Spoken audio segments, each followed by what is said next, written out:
The judgment is a most solemn period. The judgment is a most solemn period. Brothers and sisters, we are reading in Testimonies to Ministers, page 234, and it says, the time of judgment is the most solemn period, when the Lord gathers his own from among the tares. Those who have been members of the same family are separated. A mark is placed upon the righteous. So, brothers and sisters, we are told very clear in the spirit of prophecy that those who have been members of the same family are separated. You see, brothers and sisters, it says the members of the same family. Very important words to understand from Testimonies to Ministers, page 234.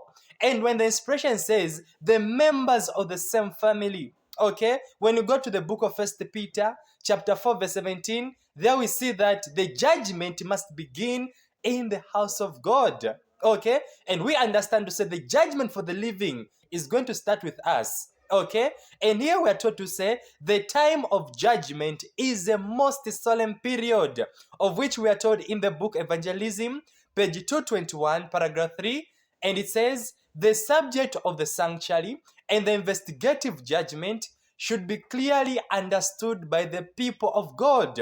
You and me, we need to understand about the sanctuary, okay, and also about the investigative judgment. You see, judgment is in two phases. There's judgment for the dead and also the judgment for the living. Okay, when the judgment for the living is going to start, it is going to start in the house of God, in the members of the same family are separated. Okay, a mark is placed upon the righteous. Only those who are going to be found righteous are the ones that are going to receive the seal that we find in the book of Ezekiel chapter 9 verse 4, and also in the book Revelation chapter 7. Okay, and also we are told in the same book Testimonies to Ministers, page 236, where it says the pure ore and the dross will no longer commingle. Take note of that. The pure ore and the dross will no longer commingle. So here we see that God is about to do a perfect work. Okay, we see that God is going to destroy the tares. Only the righteous are going to be preserved. Only the righteous are going to stand. Okay, take note of that, brothers and sisters. Okay, of which we are told again in the book The Review and Herald, April 8, 1890, and it says, while Christ is cleansing the sanctuary, take note of that. While Christ is cleansing the sanctuary, the worshippers on earth should carefully review their life and compare their character with the standard of righteousness. This is what we are taught, brothers and sisters. We are taught to say the worshippers on earth should carefully review their life and compare their character with the standard of righteousness. Take note of that. It's high time, brothers and sisters, that we need to compare our characters with the standard of righteousness.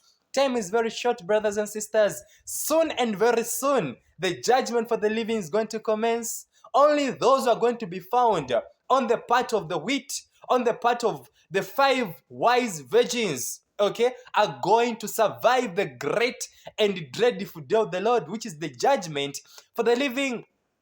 Okay, we are reading also in Testimonies to Ministers, page 17 and page 18, and it says, the church is to be fed with manna from heaven and to be kept under the sole guardianship of his grace, clad in the complete armor of light and righteousness. She enters upon her final conflict. The dross, the worthless material, will be consumed, and the influence of the truth testifies to the word of his sanctifying, ennobling character. So you see, brothers and sisters, the quotation that we've read, it tells that God is going to have a people pure and true, as we are told in Testimonies for the Church, volume 5, page 80.